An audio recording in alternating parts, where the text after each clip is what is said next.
2023 NEET എക്സാമിനേഷൻ്റെ ഒരു question. Given below are two statements. Statement 1, photovoltaic devices can convert optical radiation into electricity. Statement 2, Zener diode is designed to operate under reverse bias in breakdown region. Okay, statement 1 നോക്കാം. Photovoltaic devices എന്ന് പറഞ്ഞാൽ എന്താ?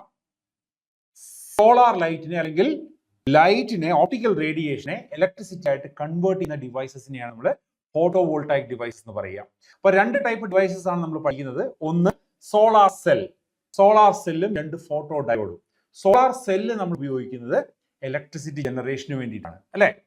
Photo diode ഉപയോഗിക്കുന്നത് photo ഡിറ്റക്ഷന് വേണ്ടിയിട്ടാണ്, അതായത് ലൈറ്റിനെ sense ചെയ്യാൻ വേണ്ടി. ഇപ്പൊ ക്യാമറയിലൊക്കെ കാണുന്ന ലൈറ്റ് സെൻസേഴ്സിന് ഉപയോഗിക്കുന്നത് ഫോട്ടോ ഡയോഡ്സ് ആണ്. ഇത് രണ്ടും ഫോട്ടോവോൾട്ടായിക് ഡിവൈസസ് ആണ്.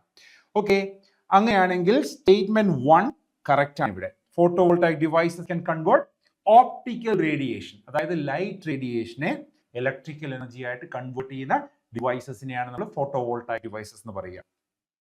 സെക്കൻഡ് സ്റ്റേറ്റ്മെന്റ് എന്ന് പറയുന്നത് is about Zener diode. Zener diode എന്ന് പറയുന്ന ഒരു സ്പെഷ്യൽ പർപ്പസ് ഡയോഡാണ്.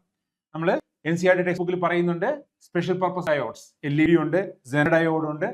അപ്പോൾ അത് സെനർ ഡയോഡ് എന്ന് പറയുന്നത് റിവേഴ്സ് ബയസിലാണ് വർക്ക് ചെയ്യുന്നത്. അത് സ്പെഷ്യൽ പർപ്പസിന് വേണ്ടി ഉപയോഗിക്കുന്ന ഡയോഡാണ്. അത് ബ്രേക്ക് ഡൗൺ റീജിയനിൽ തന്നെയാണ് വർക്ക് ചെയ്യുന്നത്.